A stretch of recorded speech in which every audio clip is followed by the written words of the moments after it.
Betting apps case మలుపులు తిరుగుతోంది. ఈ కేసును సిఐడికి బదిలీ చేయనున్నట్లు తెలుస్తోంది. హైదరాబాద్, సైబరాబాద్ లో నమోదైన కేసులన్నింటినీ సిఐడి చే విచారణ చేయించాలని పోలీసులు భావిస్తున్నారు. హైదరాబాద్ లో 11 మంది సెలబ్రిటీలు, సైబరాబాద్ లో 25 మందిపై కేసులు నమోదయ్యాయి. ఇందులో అగ్ర హీరోల దగ్గర నుంచి యూట్యూబర్ల వరకు వీరిపై కేసులు నమోదై ఉన్నాయి. అటు ఇప్పటికే బెట్టింగ్ యాప్స్ కంపెనీలపై కేసులు నమోదు చేశారు పోలీసులు. కొందరు సెలబ్రిటీలను సైతం విచారించారు.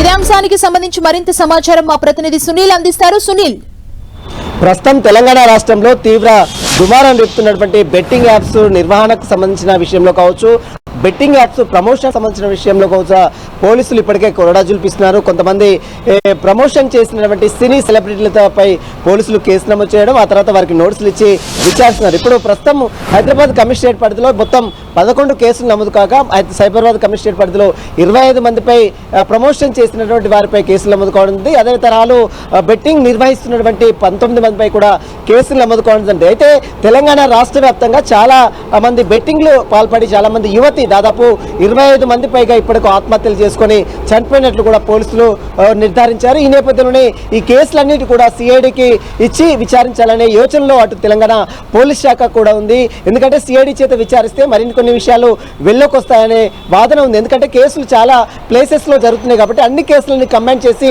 సిఐడి చేత విచారణ జరిపించాలనేది తెలంగాణ పోలీస్ శాఖ నిర్ణయం తీసుకున్నట్లు కూడా కొంత సమాచారం. అది ఈ రోజు లేదా రేపు అఫీషియల్ గా అనౌన్స్ చేసే అవకాశం. ప్రస్తుతం మరి ఈ కేసులో ఇప్పటికే పంజాగుట్ట పోలీస్ స్టేషన్లో నమోదైనటువంటి 11 మందిపై నమోదైన కేసులో 5గురిని విచారించారు. టేస్టీ తేజ కావచ్చు, విష్ణుప్రియ కావచ్చు, రీతు చౌదరి కావచ్చు, శ్యామల కావచ్చు, అదేవిధంగా కిరణ్ గౌడ్ కావచ్చు, కానిస్టేబుల్ కిరణ్ గౌడ్, వీరందరినీ కూడా విచారించి వారి యొక్క స్టేట్మెంట్ నమోదు చేస్తున్నారు. ఎప్పుడైతే పోలీస్ స్టేషన్లో కేసు నమోదైందో కొంతమంది కోర్టులను ఆశ్రయించారు. విష్ణుప్రియ పాస్ పిటిషన్ దాఖలు చేసింది, ఇప్పటికే శ్యామల కోర్టులో పిటిషన్ దాఖలు చేసింది. మరోవైపు ఈ కేసులో అటు సైబరాబాద్ పోలీసులు సైతం నిర్వాహకులపై కూడా కేసులు నమోదు చేసి విచారించాలని కూడా భావిస్తున్నారు. ఎందుకంటే చాలా మంది నిర్వాహకులు చేపట్టి ఇందులో చాలా మంది బెట్టింగ్ యాప్స్ ప్రమోషన్ చేయడం, చాలా మంది యువత బెట్టింగ్ పాల్పడడం, అర్ధాంతరంగా డబ్బులు పోగొట్టుకొని తను చాలించినటువంటి సంఘటనలు తెలంగాణ రాష్ట్రంలో అనేకం చోటు చేసుకుని నిన్న మేడ్చల్లో ఒక యువకుడు మనం చూడొచ్చు, సోమేష్ అనేటువంటి యువకుడు కూడా అర్ధాంతరంగా రైలు పట్టాల పడి కింద పడి చనిపోయాడు. ఆ చనిపోయే ముందు వారి స్నేహితులతో మాట్లాడి ఈ బెట్టింగ్ లో దాదాపు 3 లక్షలు పోగొట్టుకోవడం, ఆ తర్వాత గతంలో బెట్టింగ్లు పాల్పడడం, ఆ తర్వాత అప్పుడు కూడా డబ్బులు పోగొట్టుకోవడం, ఇలా చాలా మంది తెలంగాణ రాష్ట్ర వ్యాప్తంగా ఇప్పటి వరకు 25 మంది బెట్టింగ్ లో పాల్గొని ఆత్మహత్యలు చేసుకున్నారు. డబ్బులు కట్టలేక, అదేవిధంగా అప్పులు తాళలేక చాలా మంది ఆత్మహత్యలు చేసుకున్నారు. ఇలాంటి సంఘటనలు మళ్ళీ పునరావృతం కాకుండా ఉండాలంటే పూర్తిగా బెట్టింగ్ యాప్స్ ని పూర్తిగా నిషేధించాలనేది తెలంగాణ పోలీస్ శాఖ నిర్ణయం తీసుకుంది. ఇందులో భాగంగానే చాలా మంది సినీ సెలబ్రిటీలతో పాటు చాలా మంది యూట్యూబర్స్ పై కూడా పోలీసులు కేసులు నమోదు చేస్తున్నారు. మనం చూడొచ్చు, కొంతమంది ఎప్పుడైతే కేసులు నమోదు కావడం జరిగిందో ఆ క్షణం వెంటనే వారందరూ కూడా కొంతమంది దుబాయ్కి పారిపోయారు. యూట్యూబర్ గా ఉన్నటువంటి హర్ష సాయి కావచ్చు, మరోవైపు ఇమ్రాన్ కావచ్చు, చాలా మంది కొంతమంది దుబాయ్ పారిపోయినటువంటి వారి కోసం కూడా పోలీసులు అయితే ముమ్మరంగా గాల్చుతున్నారు.